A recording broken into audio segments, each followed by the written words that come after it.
Assalamualaikum warahmatullahi wabarakatuh. Perkenalkan, saya Siva Aprilia Rahmani dengan NPM 213507504 dari kelas A, jurusan Ilmu Politik, Fakultas Ilmu Sosial dan Ilmu Politik, Universitas Siliwangi. Pada kesempatan kali ini, saya akan menjelaskan mengenai perbandingan landasan hukum dan tindak pidana kekerasan terhadap anak di Indonesia dengan di Malaysia. Alasan saya mengambil Indonesia dan Malaysia dikarenakan baik Indonesia maupun Malaysia memiliki hukum tersendiri untuk para pelaku kekerasan terhadap anak ini. Selain itu, Indonesia dan Malaysia pun memiliki kemiripan dalam segi rumpun. Selain itu, Indonesia dan Malaysia merupakan negara berkembang dan tergabung dalam organisasi ASEAN. Dalam melakukan perbandingan ini, saya menggunakan pendekatan tradisional. Maraknya kasus kekerasan terhadap anak menjadi ketakutan tersendiri khususnya bagi para orang tua. Untuk itu, negara harus memiliki aturan tersendiri agar kasus kekerasan terhadap anak ini dapat ditangani dan tidak terjadi lagi. Pengaturan hukum kekerasan seksual terhadap anak di Indonesia sudah ada sejak tahun 1979, sedangkan di Malaysia sudah ada sejak tahun 1947. Namun, mulai dilaksanakan di Indonesia pada tahun 1990, sedangkan di Malaysia pada tahun 1994. Indonesia sendiri memiliki badan khusus perlindungan anak, yaitu Komisi Perlindungan Anak Indonesia atau KPAI yang telah terbentuk pada tahun 2002 dan sebelumnya telah terbentuk juga Komisi Nasional Perlindungan Anak yang terbentuk pada tahun 1998. Sedangkan di Malaysia tidak memiliki badan khusus yang melindungi anak-anak. Perlindungan kepada anak di Malaysia dilakukan oleh Departemen Kesejahteraan Sosial, Suruhanjaya Hak Asasi Manusia dan Komisi Hak Asasi Manusia, Suhakam, Departemen Pendidikan Malaysia, Departemen Penjara Malaysia, Pemerintah Daerah dan Peradilan Negara Bagian. Yang adalah merupakan lembaga-lembaga yang terlibat dalam perlindungan terhadap anak. Sedangkan dalam Undang-Undang Peraturan Kekerasan Seksual Terhadap Anak di Indonesia diatur dalam Pasal 76A, Pasal 76B, Pasal 76C, Pasal 76D, Pasal 76E, dan Pasal 76I dalam Undang-Undang Nomor 35 Tahun 2014 tentang Perlindungan Anak. Dalam Undang-Undang Nomor 35 Tahun 2014 ini, anak yang dimaksud adalah anak yang belum berusia 18 tahun dan anak yang masih dalam kandungan. Sedangkan dalam Peraturan Perundang-undangan Malaysia, perlindungan kekerasan terhadap anak diatur dalam Akta Kanak-Kanak 2001 pada Section 2 huruf B Pasal 82 Kanun Keseksaan Akta 574, di mana dalam Pasal 82 ini batas usia yang dapat disebut anak yaitu di bawah 18 tahun. Undang-Undang Nomor 32 Tahun 2014 Kekerasan Terhadap Anak meliputi yang pertama diskriminasi, di mana perbuatan diskriminasi ini adalah perbuatan yang menimbulkan kerugian material dan moral terhadap anak. Bentuk diskriminasi ini dibagi menjadi dua, yaitu diskriminasi pada anak disabilitas dan diskriminasi pada anak non disabilitas. Yang kedua, penelantaran anak oleh orang tua. Yang ketiga, kekerasan seksual baik itu dengan ancaman, paksaan, tipu muslihat pada anak untuk melakukan persetubuhan atau perbuatan cabul lainnya. Yang keempat, adanya eksploitasi atau pemanfaatan dan pemberdayaan secara sewenang-wenang dan berlebihan. Eksploitasi ini dibagi menjadi dua juga. Yang pertama, eksploitasi ekonomi dan yang kedua, eksploitasi seksual.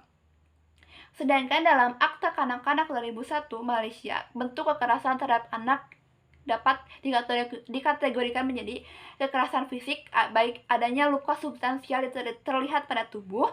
Yang kedua, kekerasan emosi atau psikis dengan adanya gangguan fungsi mental yang ditandai dengan perilaku anak, yaitu adanya kecemasan, depresi, agitasi, atau perkembangan yang lambat.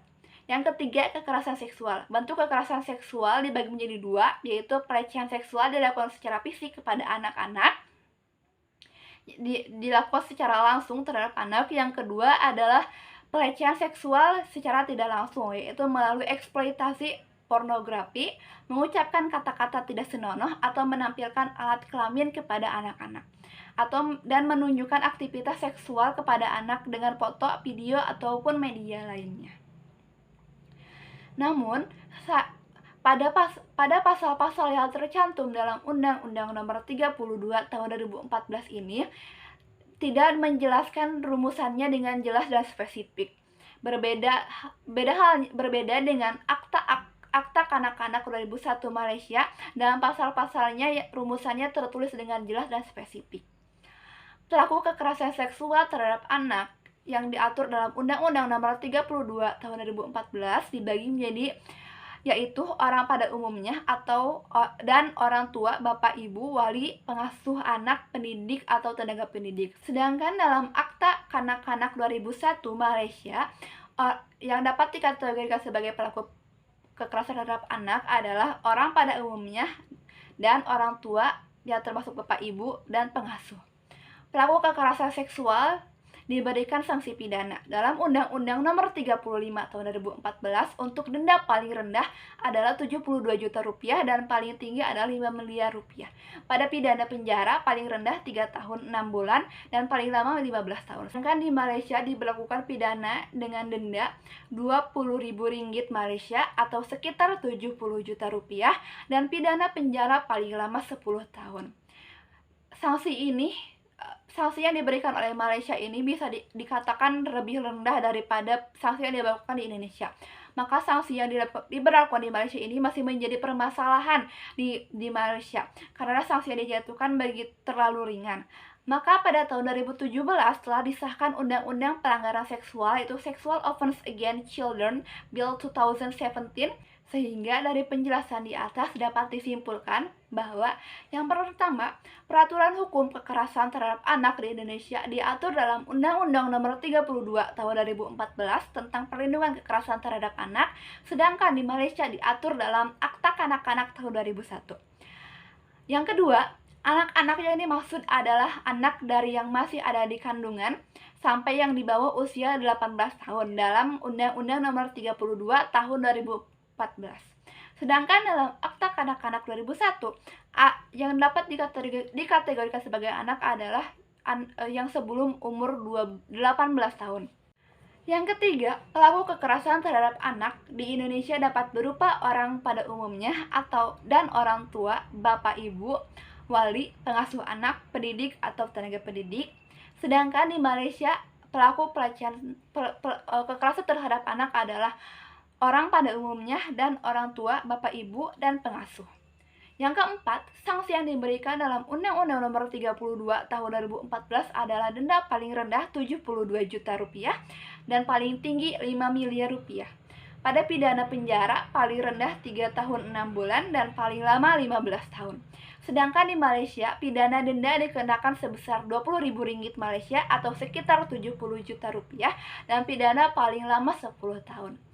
Sekian penjelasan dari saya. Mohon maaf apabila ada kekurangan dan kesalahan dalam pemaparannya. Terima kasih. Wassalamualaikum warahmatullahi wabarakatuh.